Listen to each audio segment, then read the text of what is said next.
children, how are you? Children, where did you come from? Yes, you came from home to our school. Today we are going to learn different types of houses. Okay children, before going to our lesson, we will see the learning outcomes which you will achieve after the completion of this lesson. Children will identify the different types of houses. Children will explain the reasons for living in temporary residences. Children will try to help the people living in temporary residences. Okay children, let us start our lesson. Children, we all need houses to live in. మనందరికీ ఏం కావాలి? ఇల్లు కావాలి. ఎందుకు? మనము అక్కడ నివసించడానికి మనకు ఇల్లు కావాలి. We live in houses to protect from heat, rain and cold. మరి మనకు ఎందుకు ఇల్లు కావాలి? మనం బయట కూడా ఉండొచ్చు కదా. ఎందుకు కావాలి? ఎందుకంటే మనము వేడి నుండి, వర్షం నుండి, ఇంకా చలి నుండి మనము రక్షించుకోవడానికి మనకు ఇల్లు కావాలి. Birds and animals build their own houses like us. Birds, animals ఏం చేస్తాయి? వాటంతట అవి వాళ్ళ ఇల్లు కట్టుకుంటాయి. ఇలా మనలాగా. Birds build their nest for them. And the animals also, some animals live in forest, some animals live on trees. These shelters of animals we have already learned in previous lessons, isn't it children? Do all houses are alike? మరి అన్ని ఇళ్ళు ఒకేలాగా ఉంటాయా? No. Santosh and Sarala coming home from their fields with their parents. Santosh and సరళ వాళ్ళు పొలానికి వెళ్ళారట, వాళ్ళు ఇంటికి వస్తున్నారట. సరళ and Santosh climbed hill which is at road side. వాళ్ళు ఏం చేశారు? రోడ్ సైడ్ ఉన్న హిల్ అంటే కొండని ఎక్కారు. They observed the houses, different types of houses in their village. Let us watch the houses which was observed by Sarala and Santosh. Okay children, they observed different types of houses from the hill. What is the first one? Yes, it's Pakka house. It is made with cement bricks. Okay. Next, second one is concrete roofed house. That roof is different. The walls are made with bricks and cement, but the roof is made with concrete tiles. What is the next one children? Yes, it's tent house. Yes, where do you observe tent houses? Mostly tent houses are temporary houses. These tent houses are made with sticks and cloth. What is the next one? Yes, it's cement hut, or we can call it as cement sheeted roof. That means ఆ roof అనేది cement రేకులతో చేయబడి ఉంటుంది. Walls ఏమో same bricks, cement తో చేయబడి ఉంటాయి, కానీ ఆ రూఫ్ మాత్రము సిమెంట్ షీట్స్ తో చేయబడి ఉంటుంది అన్నమాట. Next one, yes, it's apartment. Apartment means a group of flats. అంటే అపార్ట్మెంట్ అంటే ఏంటి? మనకి ఇది సిటీలో ఎక్కువగా కనిపిస్తాయి అపార్ట్మెంట్స్. కాబట్టి ఏ గ్రూప్ ఆఫ్ ఫ్లాట్స్ అంటే కొన్ని ఫ్యామిలీస్ ఈ అపార్ట్మెంట్ లో ఉంటారన్నమాట. What is the next one children? Yes, it's hut. Hut అంటే గుడిసె. పైన ఉన్న రూఫ్ చూడండి ఎలా ఉందో. Yes, it's made with straws and some leaves. Do all the houses are alike? Any houses same గా ఉన్నాయా? No. What different kinds of houses are there? Just now I have told, no? Yes, Pakka houses, huts, cement huts. Okay children? Are they close by or they are far away from each other. మరి అన్ని close గా ఒకటికి దగ్గరగా ఉన్నాయా లేకపోతే దూరం దూరంగా ఉన్నాయా? Yes, they are close by. Children, we have observed the houses in Sarala's village. Do the houses of in your village also appear like this? అంటే మీ ఊళ్ళో కూడా ఇలాగే ఉంటాయా లేదంటే డిఫరెంట్ మేనర్ లో హౌసెస్ అనేవి ఉంటాయా? What are the different kinds of houses in your village? మరి మీ విలేజ్ లో ఉన్న డిఫరెంట్ కైండ్స్ ఆఫ్ హౌసెస్ ఏంటి? ఏ రకాల ఇల్లు మీ దగ్గర ఉన్నాయి? మరి what is the use of building side by side? అంటే పక్క పక్కన కట్టుకోవడం వల్ల యూజ్ ఏంటి? అంటే ఒకరికి ఏదైనా ఆపద వచ్చినప్పుడు ఇంకొకరు కూడా ఆదుకోవడానికి పక్క పక్కనే ఉంటారు, సెక్యూర్డ్ గా ఉంటారు అనమాట, సెక్యూరిటీగా ఉంటారు ఒకరికొకరు. Santosh came to school. He was looking dull. Santosh school కి వచ్చాడు కానీ డల్ గా ఉన్నాడు. Joseph asked him. జోసెఫ్ అడిగాడు, why are you so dull అని అడిగాడు. Then Santosh replied, our herds fell down because of strong winds and heavy rains in the last night. Santosh said. Santosh ఏమన్నాడు? Last night పడ్డ వర్షాల వల్ల వచ్చిన గాలుల వల్ల మా హట్ అనేది పడిపోయింది అని చెప్పాడు. Then Joseph asked again, where are you living now? అయ్యో మీ హట్ పడిపోయింది కదా, మీరు ఎక్కడ ఉంటున్నారు అని అడిగాడు. Then Santosh replied, they provided temporary houses outside the town. అంటే మాకు టెంపరరీ హౌసెస్ ని టౌన్ బయట మాకు ప్రొవైడ్ చేశారు అని Santosh replied. Children, have you seen tent houses? Then where did you see them? మరి మీరు టెంట్ హౌసెస్ ఎప్పుడైనా చూసారా? చూస్తే ఎక్కడ చూసారు? Who will live in tent houses? The people who migrate. Circus troops arrange temporary residences. Migrate అంటే ఏంటి? What is migration? You have already learned this word. Migrated birds. Yes. Migrate means వలస వెళ్ళడం. ఒక ప్లేస్ నుంచి ఇంకొక place కి వలస వెళ్ళడం. అలా వెళ్ళిన వాళ్ళకి హౌసెస్, పర్మనెంట్ హౌసెస్ అనేవి ఉండవు. కాబట్టి ఆ migrated people circus troupes and nomads. Nomads అంటే ఎప్పుడు ఒక హౌస్ లేకుండా ఎక్కడంటే అక్కడ తిరుగుతూ వాళ్ళు వాళ్ళ యొక్క లైఫ్ ని గడిపేస్తుంటారు, వాళ్ళని నోమడ్స్ అని అంటారు. అలా సర్కస్ ట్రూప్స్ వాళ్ళు, మైగ్రేటెడ్ పీపుల్, వీళ్ళంతా కూడా టెంపరరీ రెసిడెన్స్ లో ఉంటారు అన్నమాట. అలాగే వెన్ న్యాచురల్ కెలామిటీస్ అక్కర్ అంటే ప్రకృతి వైపరీత్యాలు ఏమైనా జరిగినప్పుడు, అంటే floods, cyclone, earth quakes and tsunamis, fire accidents, ఇవన్నీ జరిగినప్పుడు ఏమవుతుంది? They will provide temporary houses to the victims. అంటే ఎవరైతే ఆ ఎర్త్ క్వేక్స్ గానీ, సైక్లోన్స్ గానీ, సైక్లోన్స్ అంటే ఏంటి? తుఫానులు, సునామీ ఇలా వచ్చినప్పుడు ఎవరైతే విక్టిమ్స్ అంటే ఎవరైతే దాని వల్ల బాధపడుతున్నారో వాళ్ళకి గవర్నమెంట్ ఏం చేస్తుంది? గవర్నమెంట్ కానీ లేదంటే వేరే సొసైటీ, స్వచ్ఛంద సంస్థలు కానీ ఏం చేస్తారు? టెంపరరీ హౌసెస్ ని, ఫుడ్ ని వాళ్ళు ప్రొవైడ్ చేస్తారు. These people live in temporary houses. Santosh went to Hyderabad to attend his uncle's marriage.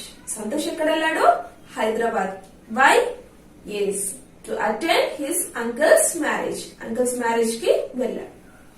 When he was going to Hyderabad, he saw large pipes roadside. Roadside ki large pedda pipes ni chusadu. There people were residing in pipes. అంటే అందులో pipes లలో మనుషులు నివసిస్తున్నారంట. He was surprised. అరే పైపులలో కూడా వీళ్ళు నివసిస్తారా అని ఆయన ఆశ్చర్యపోయాడు. Do people reside in pipes also? అరే పైపులలో కూడా నివసిస్తారా అని అనుకున్నాడు. Why are they residing in pipes? He question his uncle. ఎందుకు వీళ్ళు పైపులలో ఎందుకు ఉంటున్నారు అని వాళ్ళ అంకుల్ ని అడిగాడు. Then what his uncle might have told him? మరి వాళ్ళ అంకుల్ ఏం చెప్పాడు? Yes, I already told, migrated people and some circus troops,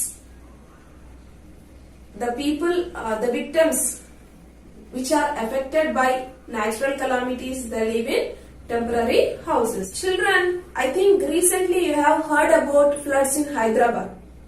మరి హైదరాబాద్ లో ఫ్లడ్స్ వరదలు వచ్చాయని విన్నాం కదా, మరి అలాంటప్పుడు కూడా they live in temporary houses. Government provides to the victims temporary houses. Reasons for living in temporary houses. మరి వీళ్ళు ఎందుకు టెంపరరీ హౌసెస్ లో ఎందుకు నివసిస్తున్నారు? నోమడ్స్. నోమడ్స్ అంటే ఎవరు అంటే వాళ్ళకి పర్మనెంట్ హౌస్ అనేది ఉండదన్నమాట. వాళ్ళు లైక్ సర్కస్ ట్రూప్స్ కానీ, కొందరు బ్లాక్ స్మిత్స్ అని వింటూ కమ్మరి పని చేస్తుంటారు కదా, వాళ్ళకి వాళ్ళు ఊరూరు తిరుగుతూ వాళ్ళు కావాల్సిన ఐటమ్స్, మనకు కావాల్సిన ఐరన్ ఐటమ్స్ వాళ్ళు చేసిస్తూ ఉంటారు కదా, కొడవళ్ళని, కత్తులు ఇవన్నీ చేసిస్తుంటారు కదా. మరి వాళ్ళకి పర్మనెంట్ హౌసెస్ అనేవి ఉండవు కాబట్టి వాళ్ళని ఏమంటారు? నోమడ్స్ అని అంటారు. ఎప్పుడు సంచార జాతుల వాళ్ళని అంటారు. అలాంటి వాళ్ళు వాళ్ళకి పర్మనెంట్ హౌసెస్ ఉండవు కాబట్టి వాళ్ళు ఎక్కడిదక్కడ temporary houses like tent houses they will arrange. Next one, due to natural calamities. What are natural calamities? Just now I told.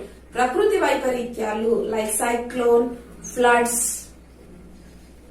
Fire accidents అంటే తుఫానులు, వరదలు, ఫైర్ యాక్సిడెంట్స్ గాని, ఎర్త్ క్వేక్స్ అంటే భూకంపాలు గాని, సునామీలు గాని, ఇవన్నీ వచ్చినప్పుడు ఏమవుతుంది? వాళ్ళ పర్మనెంట్ హౌసెస్ వాళ్ళు లాస్ అయిపోతారు కదా. కాబట్టి అలాంటప్పుడు గవర్నమెంట్ కానీ లేదంటే వేరే సొసైటీస్ వాళ్ళు ఏం చేస్తారు? వీళ్ళకి హెల్ప్ చేయడానికి, ఆ విక్టిమ్స్ కి హెల్ప్ చేయడానికి టెంపరరీ హౌసెస్ ని లైక్ టెంట్ హౌసెస్ ని they will provide. Droughts, no work in villages. Droughts అంటే కరువు. కరువు వచ్చినప్పుడు ఏమవుతుంది? విలేజెస్ లో ఉండే వాళ్ళకి పంటలు పండవు. అలాంటప్పుడు వాళ్ళకి లైఫ్ అనేది కష్టం అవుతుంది కాబట్టి వాళ్ళు ఏం చేస్తారు? They will migrate to the city. అంటే సిటీకి వాళ్ళు మైగ్రేట్ అయిపోతారు. కాబట్టి వాళ్ళకి హౌసెస్ అనేవి ఉండవు, వాళ్ళ దగ్గర డబ్బులు కూడా ఉండవు, ఇల్లు కొనుక్కోవడం గానీ, రెంట్ కట్టడానికి కానీ డబ్బులు కూడా ఉండవు. కాబట్టి మళ్ళీ వాళ్ళు వర్షాలు పడితే మళ్ళీ వాళ్ళ విలేజ్ కి వెళ్తారు. కాబట్టి ఆ కొన్ని రోజులు వాళ్ళు సిటీలో ఉండడానికి they will live in temporary residences like pipes, tent houses. What facilities will not be available to the people reside in temporary houses or tents? మరి వాళ్ళకి అన్ని ఫెసిలిటీస్ ఉంటాయా? No, they don't have all the facilities. Let us see the problems faced by the people living in the temporary houses. No electricity. అంటే వాళ్ళకి current అనేది ఉండదు. వాళ్ళు temporary houses లో ఉంటారు కాబట్టి they have to live in dark. చీకట్లోనే వాళ్ళు ఉండాల్సి వస్తుంది. కరెంట్ ఉండకపోతే చూడండి ఎంత భయంగా ఉంటుంది నైట్ కదా. ఎప్పుడు ఏం స్నేక్స్ గానీ ఏమైనా వస్తాయేమన్న భయం ఉంటుంది కదా. Next, they don't have toilets. వాళ్ళకి టాయిలెట్స్ ఉండవు. టాయిలెట్స్ ఉండకపోతే కూడా చాలా ఇబ్బంది అవుతుంది. They don't have proper water. మరి వాటర్ కూడా మనకి మామూలుగా పర్మనెంట్ హౌసెస్ అయితేనేమో మనకి ట్యాప్స్ గానీ బోర్వెల్స్ గానీ ఉంటాయి. కానీ వాళ్ళ పర్మనెంట్ హౌసెస్ కాదు కాబట్టి they don't have proper water, drinking water. No hospital.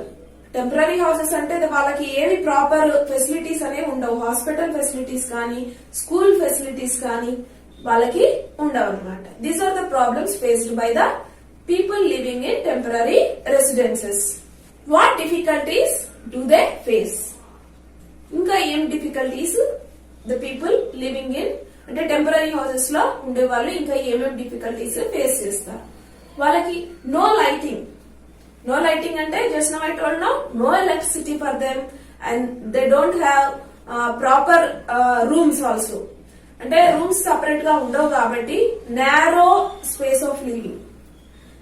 No security. మరి వాళ్ళకి సెక్యూరిటీ ఉండదు. మనం పర్మనెంట్ హౌసెస్ అంటేనేమో డోర్స్, లాక్స్ ఇవన్నీ ఉంటాయి. వాళ్ళ వస్తువులకి ఏమీ సెక్యూరిటీ ఉండదు. వాళ్ళకు కూడా నైట్ టైంలో సెక్యూరిటీ అనేది ఉండదు. No proper facilities to cook food. Permanent houses లో మనకి గ్యాస్ గానీ లేదంటే ఇతర ఫెసిలిటీస్ అన్ని కూడా ఉంటాయి. టెంపరరీ హౌసెస్ లో వాళ్ళ కుక్ చేసుకోవడానికి అసలు ప్లేసే ఉండదు. ఇంకోటి స్టవ్స్ అవి కూడా ఉండవు అనమాట.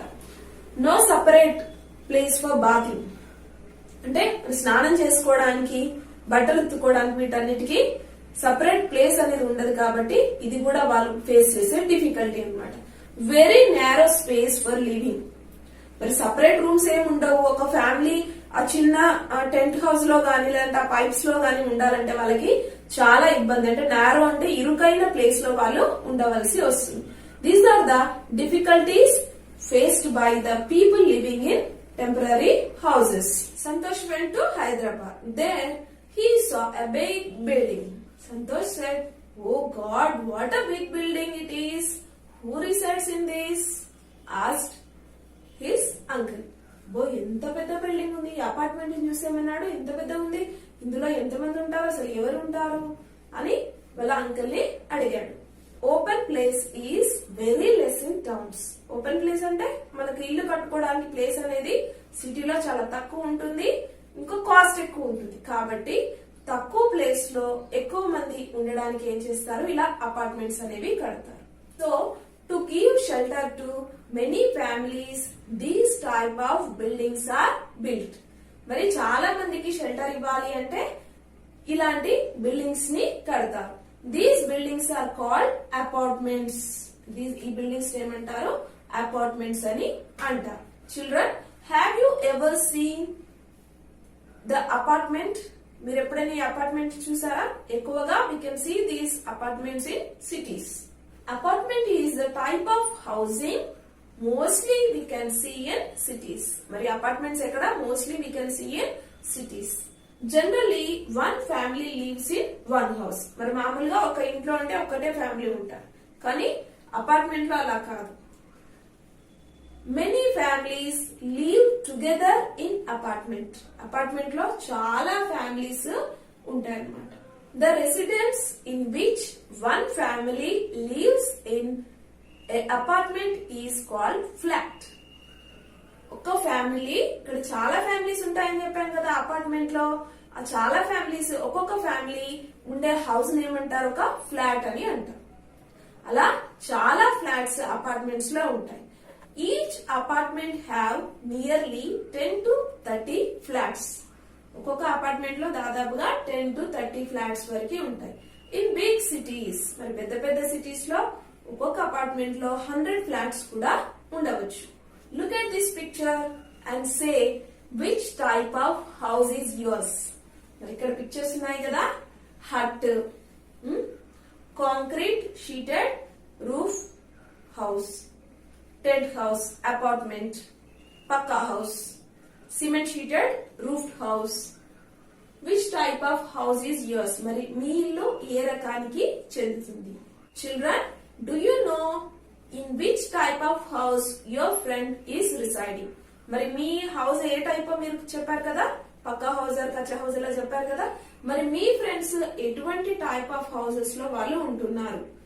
You have to find out and you have to write in the table given in your textbook page number 89. What is the first column? Name of the friend. Second column is type of house. In first column you have to write your friend's name, and in the second column you have to write the type of house in which your friend is living. Like this you have to fill the table.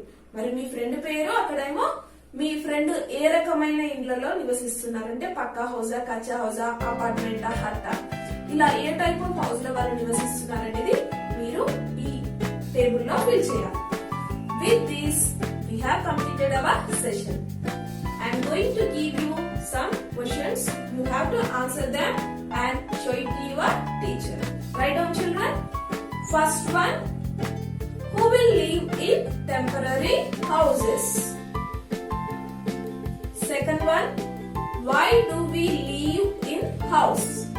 Why do we live in house?